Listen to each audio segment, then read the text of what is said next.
அசராம சரணம் சொல்லி அழுதமேடு அதிலேறி கல்லெடுத்து குன்றிலிட்டு கனிவாக சரணம் சொல்லி சபரிமலை பயணந்தானப்பா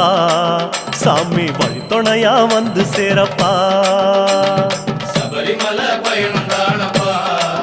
சாமி வழித்துணையா வந்து சேரப்பா இஞ்சி பாற கோட்டையில இருந்து ஒரு பூசை பண்ணி உடும்பார உச்சியில உட்கார்ந்து பூசை பண்ணி காந்தமல ஜோதியானவா எங்க காவலாக வந்து சேரப்பா காந்தமல ஜோதியானவா எங்க காவலாக வந்து சேரப்பா சன்னதியில் கட்டும் கட்டி